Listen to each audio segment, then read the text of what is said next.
Buongiorno, ben ritrovati, nuovo appuntamento con A Voi la Linea. In apertura il tema energia con le dichiarazioni del Presidente della Regione Massimiliano Fedriga. Questa mattina a Trieste l'incontro con imprenditori e categorie economiche sul tema del caro bollette, poi il vertice Stato-Regioni. Abbiamo istituito, spiega Fedriga, un gruppo speciale che in 5 giorni formulerà le proposte delle regioni contro i rincari. Sarà un documento basato sulla concretezza. Sentiamo l'intervista al Presidente Fedriga dal nostro Andrea Pierini. Presidente, oggi avete avuto un incontro con gli imprenditori per il caro energia e poi la conferenza Stato-Regioni. Di cosa avete parlato durante la conferenza? Adesso abbiamo istituito oggi un gruppo speciale che formulerà entro mercoledì 14 le proposte delle regioni italiane per affrontare il caro energia e il caro bollette. Verrà fatta una proposta basata su uno schema che guarderà a un incentivo al governo nel confronto con l'Europa, alle misure nazionali da mettere in atto e alle misure invece che il territorio può mettere in campo. Vogliamo fare un documento basato esclusivamente sulla concretezza, quindi per quello ho chiesto di istituire un gruppo dove i tecnici e in particolar modo le commissioni attività produttive ed energia della conferenza stessa si riuniranno e porteranno entro 5 giorni la proposta. Purtroppo i tempi sono strettissimi e dobbiamo muoverci con estrema urgenza. Su Varzila. Sull'incontro in regione di questa mattina abbiamo sentito anche l'assessore all'energia e all'ambiente Fabio Scoccimarro, il quale spiega come si muoverà la regione. Sono favorevole al nucleare di quarta generazione, ha poi detto Scoccimarro, ma è impensabile un collegamento diretto con la centrale slovena di Krško. Assessore Scoccimarro, oggi incontro con le categorie distributori, produttori, cosa è emerso? È emerso un incontro interessante, io con le Gabini e il Presidente Federica siamo confrontati appunto con le categorie citate. Era importante far sapere, ma lo sapevano gli operatori certamente, le politiche regionali che sono quelle di dare un contributo immediato alle imprese per diminuire il folle prezzo dell'energia, ma anche altre misure come quelle messe in campo dal mio assessorato per non dare soltanto appunto nell'immediato da bere a chi è assetato, ma anche far sì che vengano trovati nuovi pozzi e quindi in maniera continuativa poter dare il bene primario. In questo caso parliamo di energia, gas e elettricità che assolutamente devono essere calmierati non dalla Regione ma dal Governo nazionale e soprattutto dalla Comunità Europea rispetto a un prezzo folle che non è più tollerabile. Noi nel nostro ambito regionale abbiamo varato delle norme che entreranno in vigore i prossimi giorni, sono quelle di dare 9 milioni alle comunità energetiche che vogliono formarsi con i comuni di privati per andare a autoprodurre l'energia appunto in loco. Poi ovviamente avremo altri tipi di iniziative, sono emerse delle volontà forti di partecipare da parte degli imprenditori in questi progetti. Nella prossima finanziaria regionale metteremo altre risorse, possibilmente destinandole a quelli che hanno già dei progetti immediatamente cantierabili per dare una risposta immediata a tutto il settore. È impensabile che la Regione possa investire su Krško e sull'allargamento della centrale nucleare in cambio di energia? Allora, questo è un ragionamento che ha una minima di logica perché tutti si pensa in maniera molto semplicistica che noi entriamo nella centrale di Krško, ammesso che vogliono venderci le quote, e poi con un ipotetico cavo della corrente arriviamo nella nostra regione e paghiamo energia poco o nulla.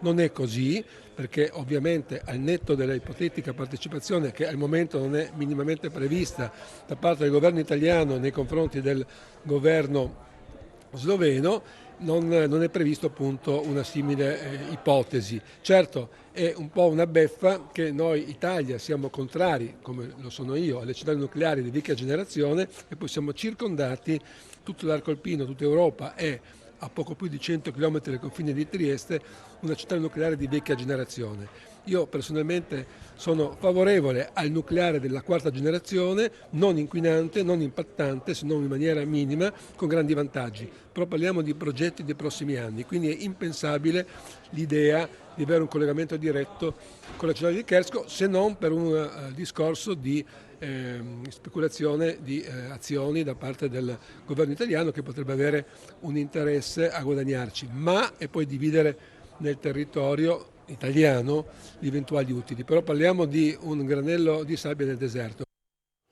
Presentato inaugurato questa mattina al Gervasuta di Udine lo sportello Fish che mette a disposizione a tutti i cittadini i servizi proposti dalla struttura. Ci colleghiamo per i dettagli in diretta con Isabella Gregoratto. Presentato al Gervasuta di Udine lo sportello Fish, uno sportello dedicato alle persone con disabilità, un punto di riferimento importante, come ci spiega il vicegovernatore della regione Riccardo Riccardi, perché la salute non passa esclusivamente attraverso il sistema, cioè la sanità, ma passa anche attraverso questi punti, questi momenti di aggregazione, questi punti informativi e di sostegno. Beh, la sanità è un sottoinsieme della salute, quindi la sanità nei momenti complessi ha bisogno di risposte complesse che sicuramente si trovano all'interno di strutture ospedaliere, ma ci sono dei percorsi che arrivano prima dell'ospedale e dopo l'ospedale. E questo ha a che fare sicuramente con una risposta dei nostri professionisti. Siamo in una struttura riabilitativa di eccellenza che tutti conosciamo.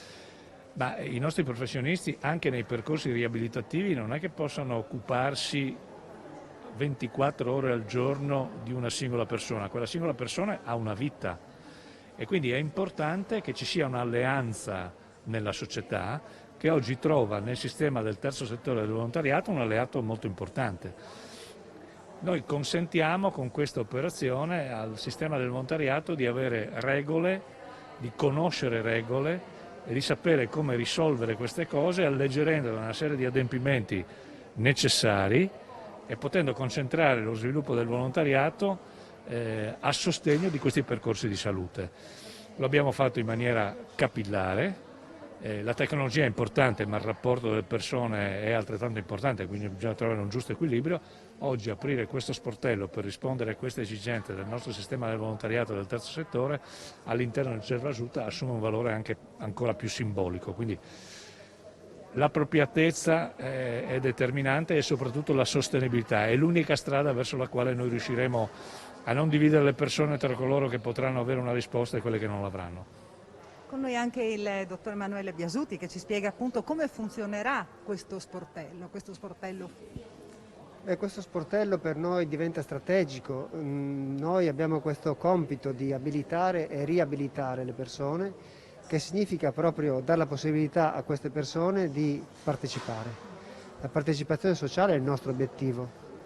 Di conseguenza avere questo sportello che rappresenta simbolicamente proprio una porta che dall'ospedale aiuta la persona a reintrodursi nella società diventa veramente importante. Lo sportello è aperto a tutti, sia i cittadini che le associazioni, soprattutto quelle piccole associazioni che hanno necessità di aiuto per adempiere a tutti i loro compiti amministrativi, burocratici.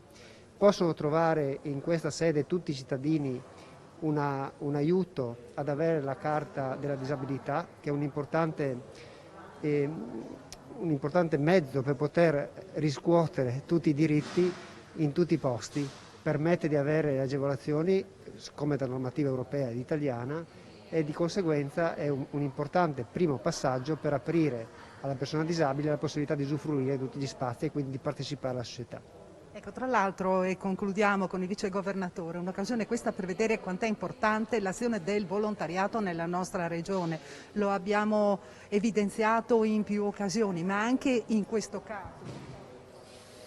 Beh, noi abbiamo un grande patrimonio, siamo la regione che ha il rapporto più alto tra il numero di volontari e popolazione residente, quindi è un patrimonio che dobbiamo difendere, proteggere e soprattutto dobbiamo alimentare perché nessuno di noi è eterno.